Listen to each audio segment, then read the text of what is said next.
Well, good evening, small group leaders and small group members. First thing to the leaders, I want to say thank you. If you took some time last Saturday night, came out to our leadership gathering, it was a good time. Trust that it was helpful for you. But on to this week's video blog. You'll remember I mentioned in the message this idea about the fact that people who are tied to their possessions will likely lose their lives, and how that played out in our text. And so I wanted to talk to, and I said, look, I don't have time to develop all of this, so I'm going to bring it up in the video blog, and that's what I want to do for the next couple of minutes. I think in our more thoughtful and reflective moments that it can be interesting for us to think about the power and the draw that our possessions can have over us, even when we don't want them to.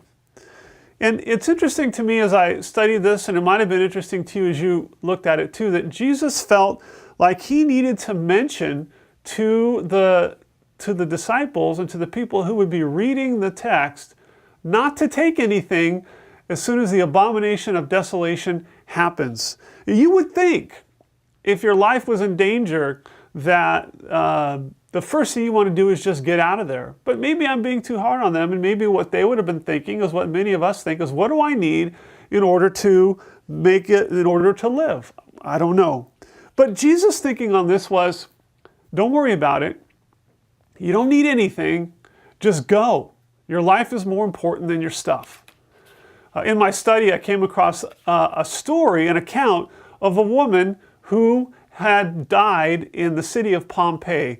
It was AD 79 when Mount Vesuvius erupted. And it sent lava and ash and all kinds of stuff into the city. And apparently this woman was fleeing the lava, but she was overtaken by the ash. And in her hands they found rings and bracelets and jewels and other treasures. And the thinking was that the time that she had spent to go back and get her stuff had likely cost her her life. And this is the way Jesus says that it's going to be in the Great Tribulation.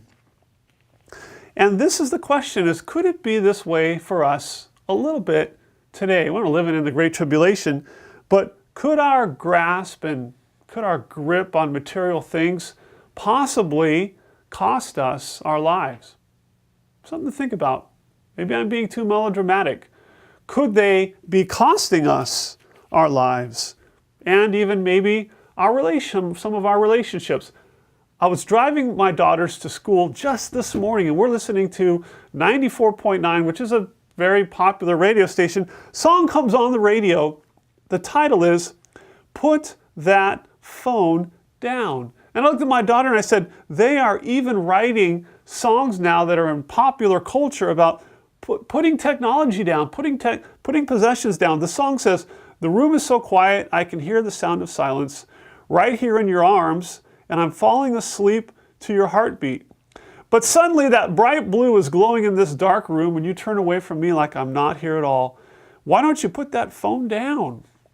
What could be so important that it can't wait until morning? And off it goes. Oh, I hate that bright blue. It's glowing in this dark room. You turn away from me like I'm not here. I'll put your phone down. Put your phone down. Well, my wife is good at putting her phone down, and sometimes she doesn't even know where it is, and that's not an absent-minded thing. She throws it on the bed. She throws it here or there. Not me. I'm getting better at that. She's an inspiration and an example. But all of this is to say there are some questions in your connecting section. And this is kind of an icebreaker, but I felt like it'd be good to talk a little bit about the role that possessions have on us, good or bad, and share a little bit about that with one another. It'll help us to get to know each other better, and it might help us to let the grip loosen a little bit as well. Well, there's lots of other good things that you're going to talk about because I wrote some fantastic questions. And we've got 4 key things to apply. And you'll have an opportunity to talk and pray about those things. The good news for you, Pastor Dennis will be back next week, and he looks forward to seeing you then. Have a great time together. Bye now.